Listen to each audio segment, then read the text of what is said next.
Cinema, I think, and I'm biased, is the ultimate art form. Like, I think that it combines a lot of the other arts, writing, photography, design, music, performance, and it puts them all together and tells a story. There's a sort of primal need to gather around a fire and be told stories. We've had it in us for millions of years. Our rebellion is all that remains to push back the Empire.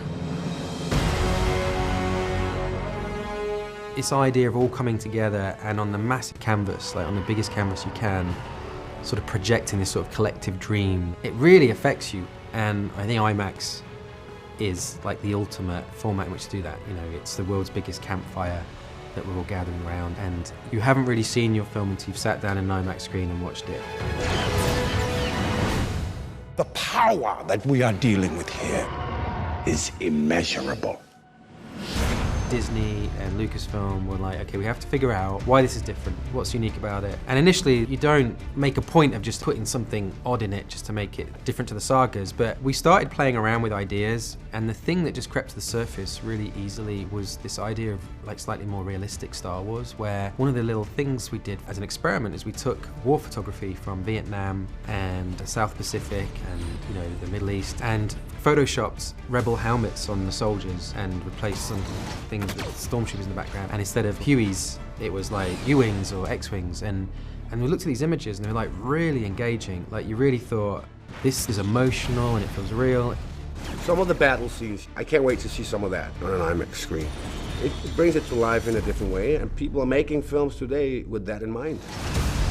Oh, it's vital. It is vital. The thing about great movies is they need great sound.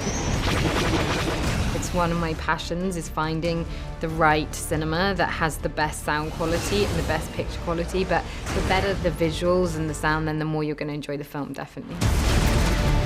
I think it's a perfect film to see in a place where you can basically stop your life for 2 hours and allow that huge screen to show you this amazing world that is being photographed beautifully. What movie are you going to watch if you're going to watch IMAX? Of course, Star Wars. I mean, look at the enormous of the universe of Star Wars. I don't think you're going to be able to do better than seeing Rogue One in IMAX. I mean, IMAX is perfectly suited for these type of scale movies. In fact, it's going to be beautifully overwhelming. Rogue One is a really immersive movie. It puts you right in the middle of the action. The way it's shot, it's like you're in the middle of the battles. That'll translate to the IMAX format even better. We have hope. Rebellions are built on hope. What's great about Rogue One is that you actually feel like you're there. For those 2 hours, you are a rebel. The IMAX experience will just enhance that. Are you with me?